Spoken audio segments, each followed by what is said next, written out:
Morning student.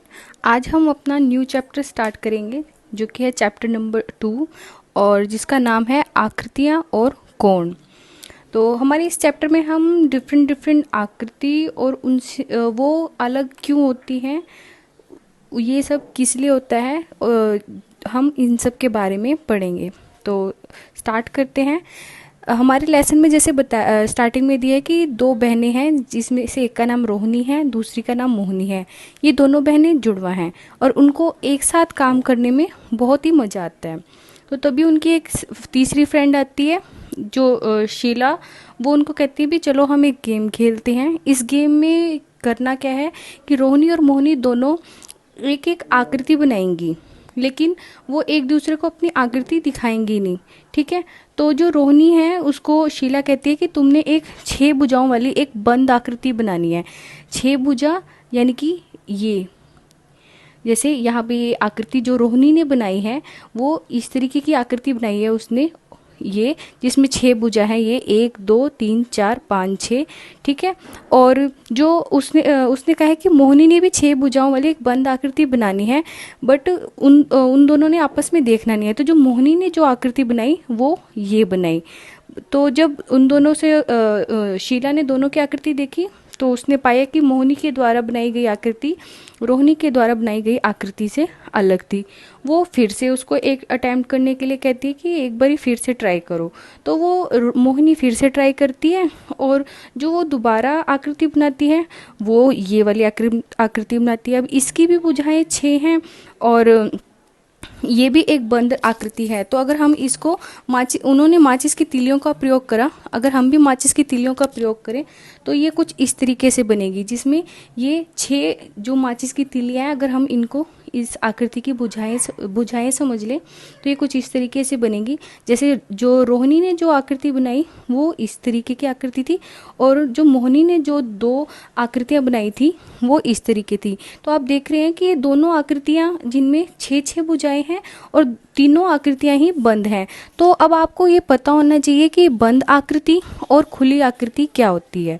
बंद आकृति हम उन आकृतियों को कहते हैं जो पूरी तरीके से बंद है। देखिए जैसे यहाँ पे ये वृत्त है, ये पूरी तरीके से बंद है, ये कहीं से भी खुला नहीं है। ठीक है। ये त्रिभुज है, ये भी पूरी तरीके से बंद है, यहाँ पे कहीं पे भी कोई खुला हुआ नहीं है। सेम यही आयत और ये जो षटकोण होता है। ठीक है। और जो खुली हुई आकृति होती है वो इस तरीके से होती है, मतलब कि उसमें ये चीज़ जो होती है बंद नहीं होती है। ये देखिए यहाँ डिफरेंट अलग अलग तरीके की आकृतियाँ हैं, इनको खुली आकृतियाँ कहते हैं। ठीक है। तो जो रोहिणी और मोहिनी दोनों ने 6 भुजाएं वाली आकृतियाँ बनाई, परंतु वो दोनों ही अलग थी। ऐसा क्यों हुआ?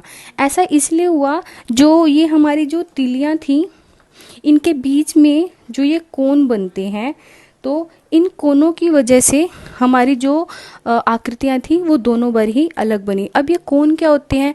कोण हम उनको कहते हैं जैसे ये जो प्लेन रेखाएं होती हैं, किरण कह सकते हैं हमको, जो ये जैसे ये भुजाएं थी इनके बीच में जब ये 2 भुजाएं जहाँ मिलती हैं इनके कोनों में जो ये जो कोने होते हैं जब ये जहाँ मिलते हैं यहाँ पे बनने वाली जो ये होते हैं इनको हम कोण बोलते हैं। ठीक है। तो अब ये कोण किस तरीके से आकृतियों को बदलते हैं, तो पहले हमें पता होना चाहिए कि हमारे पास कौन कौन से कोण होते हैं।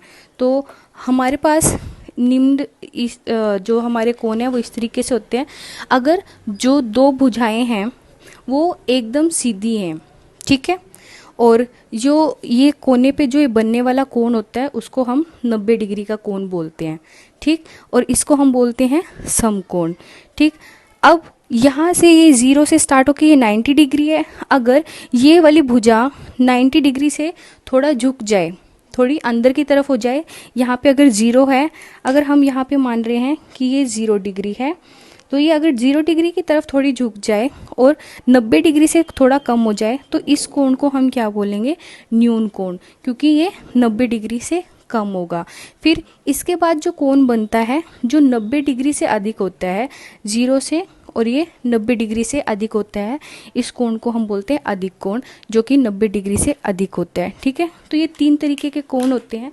हम इसको कुछ इस तरीके से भी समझ सकते हैं, जैसे मान लिया हमने ये दो भुजाएं हैं, ठीक है। अब हमें 90 डिग्री का कोण बनाना है, तो हम इन दोनों भुजाओं को ऐसे सीधा रखेंगे, ठीक है।